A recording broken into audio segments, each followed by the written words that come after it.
In the hush of twilight, imagine the ancient Roman world stretching from the desert sands of Judea to the rolling hills of Italy and beyond. A vast tapestry of bustling cities, winding roads, and towering temples. In this gentle panorama, people revered many gods, and daily rituals of prayer and sacrifice were woven into life.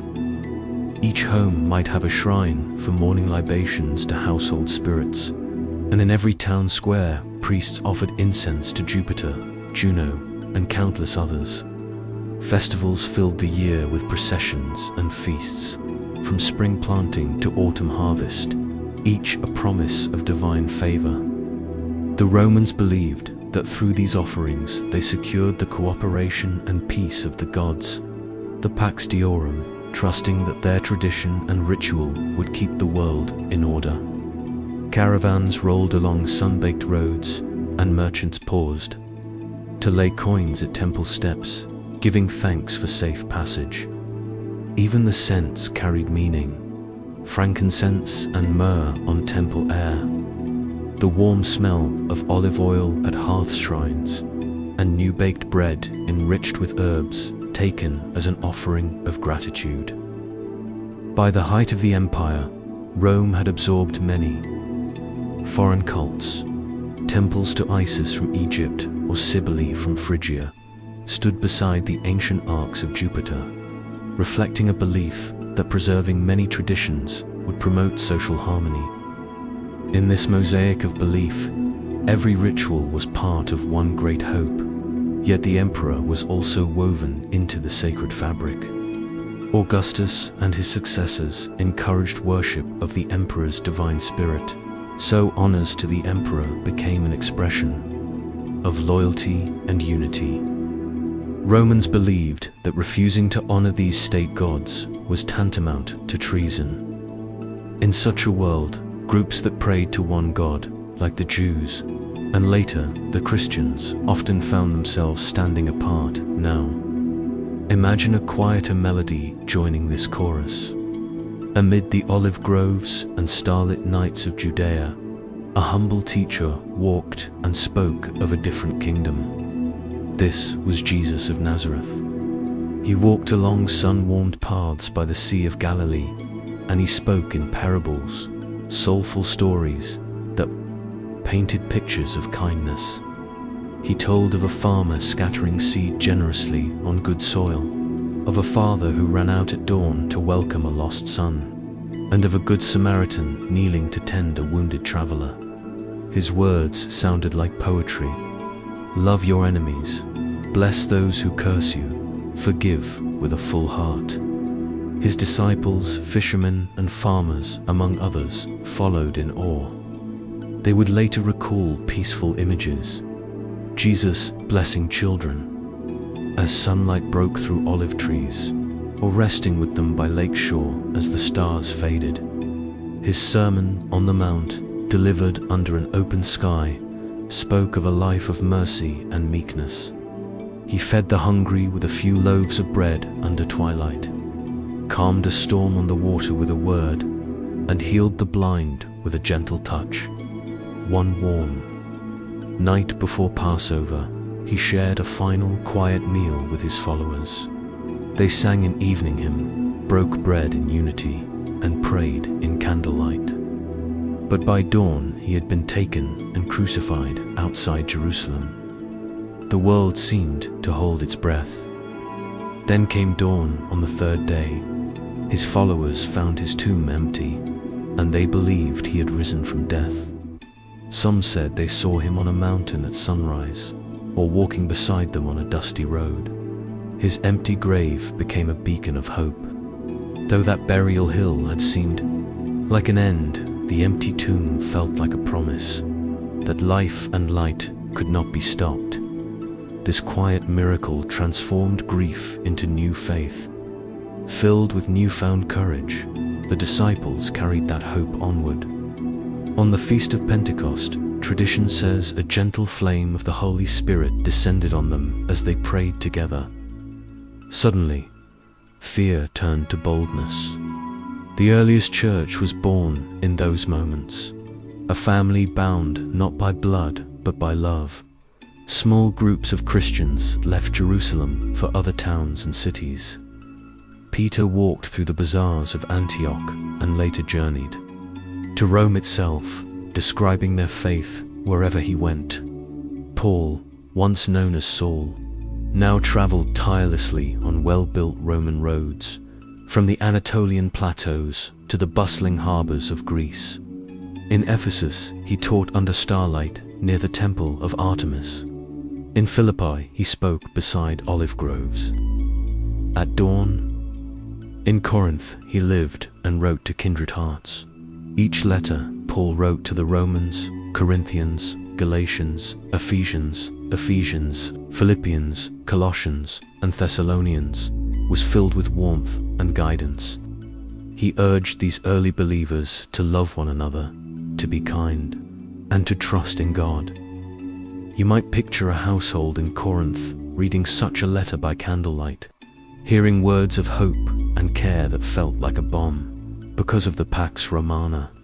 Trade routes and sea lanes were safe, and these letters could travel on mules or ships across the Mediterranean. In every port city, word of Jesus passed from lips to eager ears. Remarkably, early Christianity spread through many lands. By the late 2nd century, churches had been founded far beyond Judea. In Gaul, what we now call France, there were congregations in Lyon and Vienne. In North Africa, believers met in Carthage's sunlit courtyards. In the east, Edessa, modern Canlieurfa, became a center of Syriac Christianity, spreading the faith into Mesopotamia and even Persia.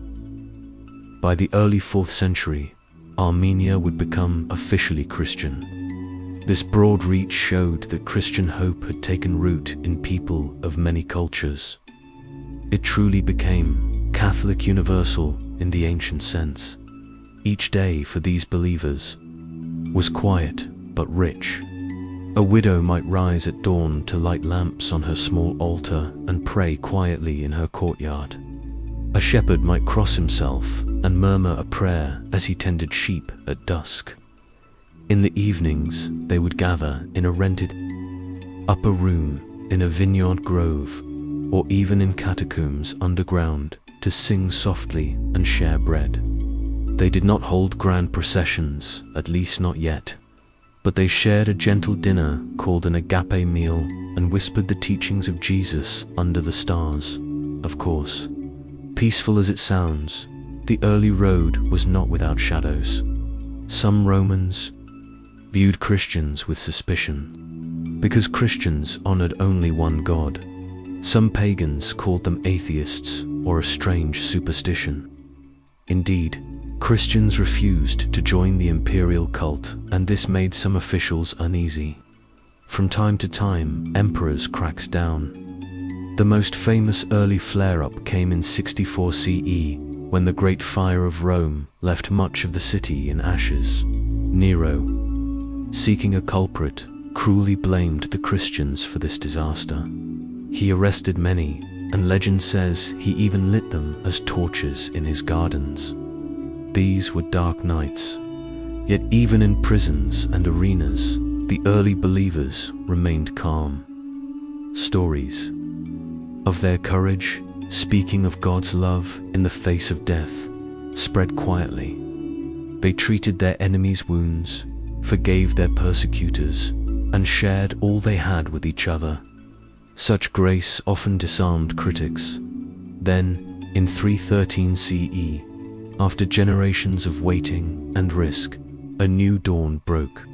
The Emperor Constantine, who had become sympathetic to Christianity, issued the Edict of Milan. This proclamation said that all people could worship their gods freely.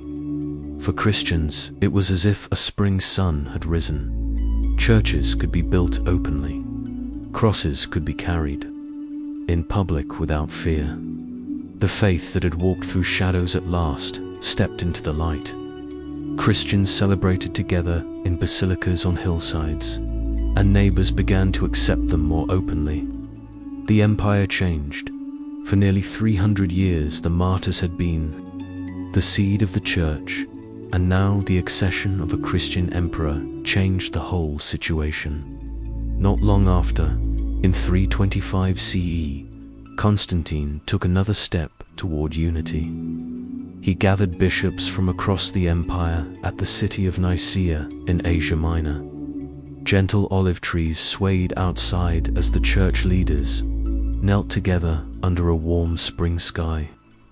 They came with honest disagreements: how to describe the relationship of Jesus to God the Father, how to set the date for Easter, questions that had once been debated quietly in small communities. For days they prayed and spoke in respectful tones. Finally, their discussions found peace. In that quiet council, they crafted a simple creed of belief. Beginning with, "We believe in one God," words meant to clarify, not confuse. At last, they declared with one voice that Jesus Christ was fully God and fully human, beloved Son of the Father. This statement, the Nicene Creed, was the first official declaration of Christian faith, a bond of unity that connected all who proclaimed it. Now, as we conclude this calm journey through early history, imagine the bells of those newly built churches ringing softly through the valleys at sunrise. Picture those first Christians standing hand in hand at peace, having walked together through doubt and hardship into harmony. Think of the grass on the hill of Nicaea, or a quiet Roman road where Paul once walked with a scroll in hand. These quiet scenes, glowing in the distance of history, remind us that even in turbulent times, faith endured and hope remained. As night falls on our own world, let these images stay with you. In the warm stillness of this quiet night, let the calm story of unity and resilience guide you into a peaceful dream.